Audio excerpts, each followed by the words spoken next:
pravi, točno leta 1990 sem končal srednjo šolo za oblikovanje in fotografijo v Ljubljani.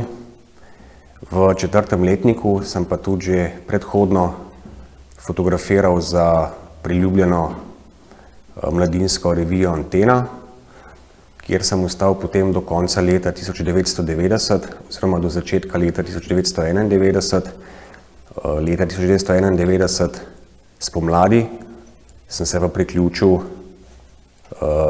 fotografski ekipi na časopisu Dnevnik, kjer sem potem vztrajal leto in pol. Občutki so bili lepi.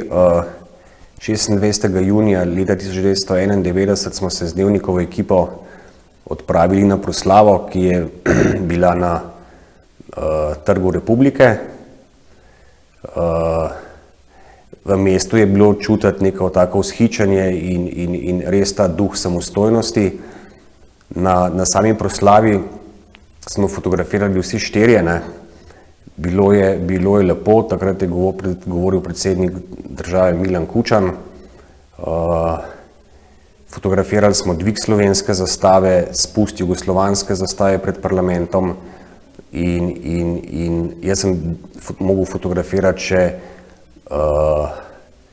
ko so delili posebno številko Nedeljskega dnevnika, ki je šla prav ob temu dnevu. Potem smo pa to proslavo smo naredili, smo šli na časopis, smo dali fotografije, naslednji dan je bila objavljena fotografija seveda dviga slovenske zastave.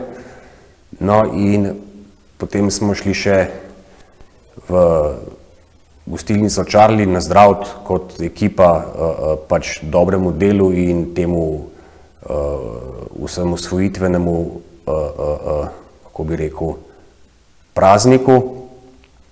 S tem, da že v samem mestu je pa res vladala neka taka euforija. Vem, da sem še fotografiral ljudi, ki so se kopali v Robovu vodnjaku pri mestni hiši.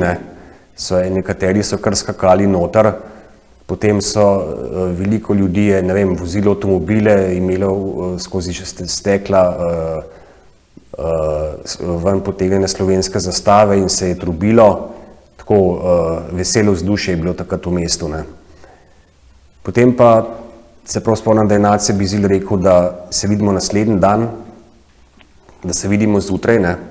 Meni pa nekaj ni dalo spati, ker sem razmišljal skozi, da možno, da je taka euforija in da bodo naslednji dan prišli tanki na ulice. Zato sem se zmenil s pokojnim fotografom Degotom Agomezom, da greva z mojim avtom, ker on takrat ni imel avtomobila, da greva pogledati proti Primorski, če bodo prišli že kakšni tanki, če bo prišla slučajno JNA ven iz kasarn. Tako da sem se nekje ob 4 zjutraj, ko se je začelo počasi daniti, odpravil proti Degotu. On je stanoval v Šiški in usedel sem se v svoj avto in sem se odpeljal proti Šiški.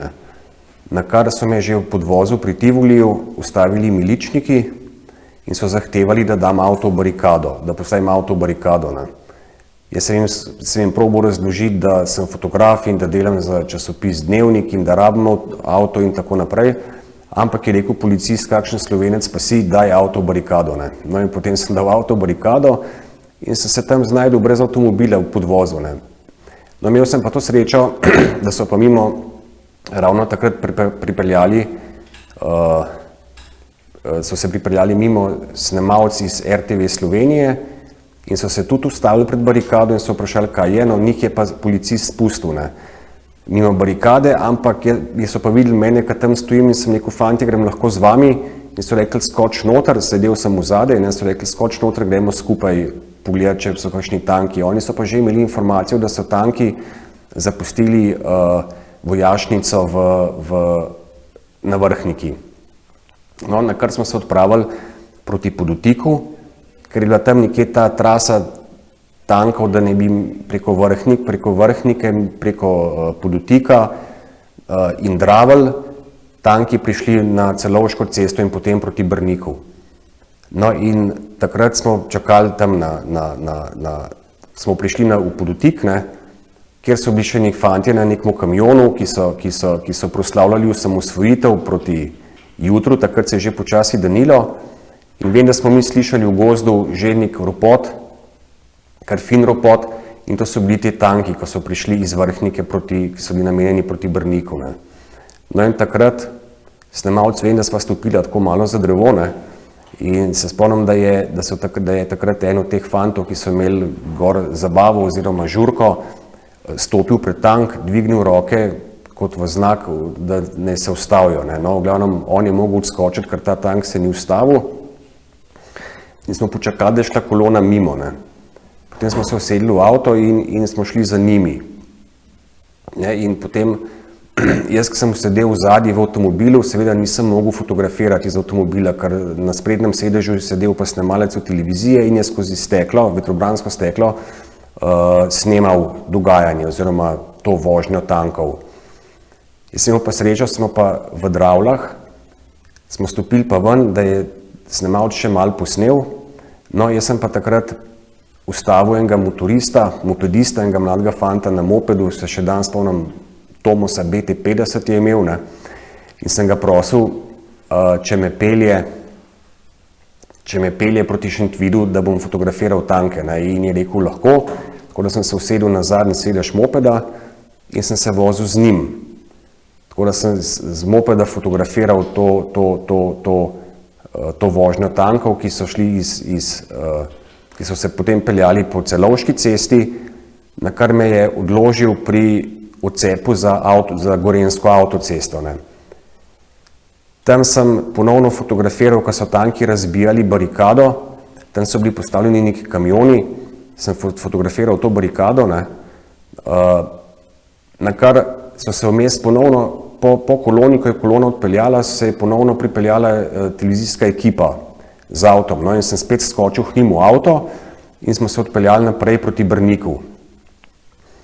No, na Brniku so pa že prav na tej cesti Vodice-Brnik oziroma Lahovče-Brnik, no, so pa tudi že tanki se postavili preko ceste in zaprli cesto. Tako da smo se tudi mi tam ustavili, ne, in smo tam naredili še nekaj posnetkov, ko so se domačini, ki so se peljali po tej cesti na delo, ustavljali, ker nihče ni vedel, kaj je zdaj to, ne, ker tanki na cesti ob 6. zjutraj, pol 7. Ne.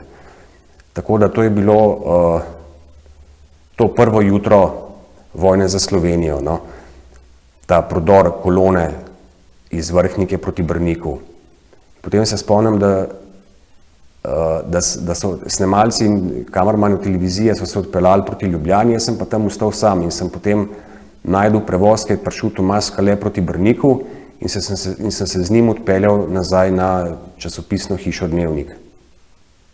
Sedaj smo tam že takoj razvijali filme, ne, in Nace Bizilj me je še vprašal, če sem videl kakšen tank, ne, sem rekel, da sem.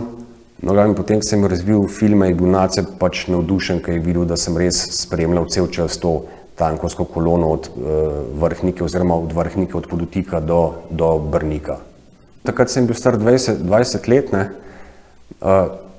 Kaj me je pa gnalo, pa ne vem, ampak tako začelo se je dogajati, ne.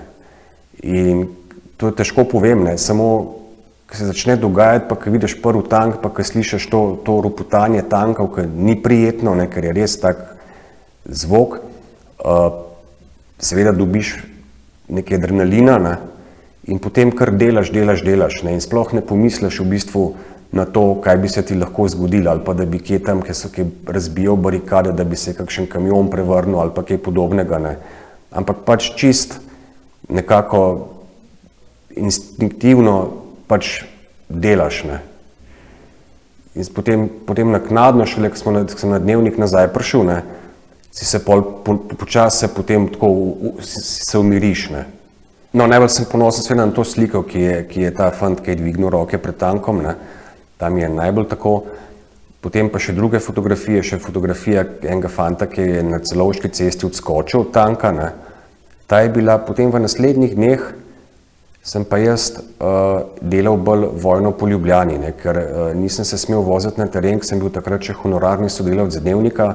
Po Ljubljani je bilo pa tudi več stvari, ki se jih spomnim, ki sem jih delal, ne. Naprimer, se spomnim, takrat, ko je avion prebil zvočni zid nad Ljubljano, ne. Takrat se prav spomnim, da sem šel domov iz Dnevnika na kosilo. No, še to, da povem, takrat smo dežurali na Dnevniku, takrat ni bilo mobitelov, ne, in smo mogli dežurati v redakciji, ne. Tako da smo prišli, ne vem, zjutraj ob 8 v službo, potem si opoldne si nekaj pojedel in potem smo bili spet do večera, tako da smo bili v bistvu cele dneve smo bili v redakciji Dnevnika, ne. Vsi smo imeli seveda prižgane radije in v desku v centralni redakciji je tudi gorela cel dan televizija, ne.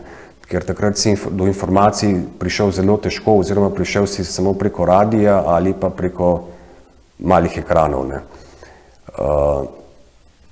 No, in se spomnim za ta zvočni zid, ki je letalo prebilo, ne.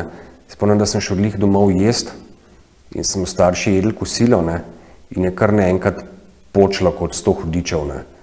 In sem imel sam kaj pa je zdaj to? In sem se usedel v avto, ker sem imel na dvorišču parkirano katrco, in sem se usedel v avto in sem najprej mislil, da so rekatirali grajski grič, ker je bila gor postavljena protizračna obramba. Sem se odpeljal na grad, no in hvala Bogu takrat tam niso nič raketirali gradu. Potem sem se pa peljal še malo po Ljubljani, po mestu, ne, in se prav spomnim, da je bilo nekaj izložbenih oken, prav pri trgovini Slovenija Šport so bila razbita od tega pritiska, ki je ta avion prebil zvočni zid, ne. Kaj se je naslednja izkušnja, ki je bila to, ko je bil preplah za zračni napad. Takrat so tulile sirene za preplah zračnega napada, ne, in vem, da so vsi bežali v kleti. Mi smo šli pa ven, seveda, fotografirati pač to dogajanje tega zračnega napada, ne. Jaz vem, da sem šel proti tunelu Ljubljanskega gradu, kjer so ljudje z dekami, vzglavniki tekli v tunel pod Ljubljanskim gradom, ne, da bi se zaščitili. V glavnem, tako so bile tudi mame, otroci in so vsi tekli noter, je bilo kar tako neprijetno, neka taka psihoza je bila, ne. No, na kar je po pol ure, se mi zdi, nekaj preteklo je pol ure in je bil spet signal, da je konec nevarnosti za zračni napad, ne. Še to bi povedal, no, še en dogodek je bil tak pomemben v Ljubljani, ki se je zgodil, ko so nad Rožno dolino sestrelili pilota Mrljaka, ne, takrat v helikopterju. Vem, da smo bili mi na Dnevniku in preteče novinar dol v foto in prav nekaj sem videl, nekaj se kadi v Rožni dolini, jaz ne vem, so nekaj se strelili. V glavnem, ki je gledal skozi okno in je videl, da je nekaj počelo, ne, in da je nekaj se je zgodilo, ne. No, smo šli hitro v avtomobile, jaz pa Lado Čuk, sva šla v en avto, Tomaž Skale pa Nace Bizilj pa v drugega, s tem, da smo šli vsaki svoje smeri proti Rožni dolini. Samo midva z Ladom Čukom nisem imela te sreče, da bi prišla v Rožno dolino, ker so naju specialci, specialna enota policije naju je ustavila pri Kinu Vič in so rekli, da nikakor ne smemo iti naprej, zato ker so imeli podatek, da so na Vrhniki pristali niški specialci in da se prebijajo proti Ljubljani, ne. Takrat je bilo pa res zelo, zelo živčno. No, če bi takrat videl, da je ta helikopter padel na začetku Rožne doline, bi se odpravil peš, ne. Takrat pa nisem vedel, ne, sem ostal tam. No, jaz sta imela pa Nace Bizilj pa Tomaž Skale večjo srečo, ker sta šla po večni poti in sta prišla preko večne poti do Rožne doline, no, in tam sta pa pol onadva naredila te posnetke tega helikopterja in žal preminulega pilota Mrljaka in njegovega kopilota, ne. Zdaj, ko gledam za nazaj, sem ponosen pač na svoje fotografije in se mi zdi, da tudi kolikor sem bil star samo 20 let, se pravi, sem bil mlad in v tem poslu še v bistvu začetnik, nisem imel še nekih izkušenj, ampak glede na to, da sem imel malo izkušenj, no, se mi zdi, da sem kar v redu posnetke naredil, ne. Je pa res, da sem hotel biti vedno zraven, ne.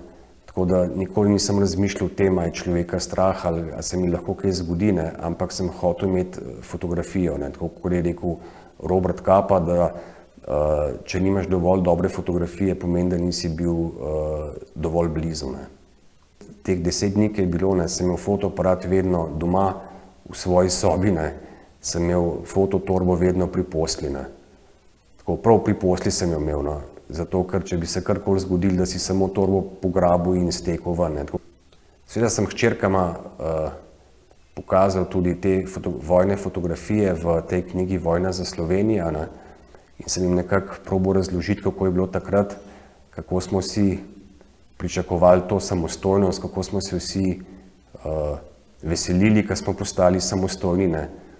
Ampak mislim, da sta še premajhni, ne, da bosta z leti potem lahko ugotovili, kaj je to res pomenilo za nas in kaj je tudi pomenilo zame, da sem bil takrat pač fotoreporter in sem lahko to osamosvojitev spremljal od blizu skozi objektiv.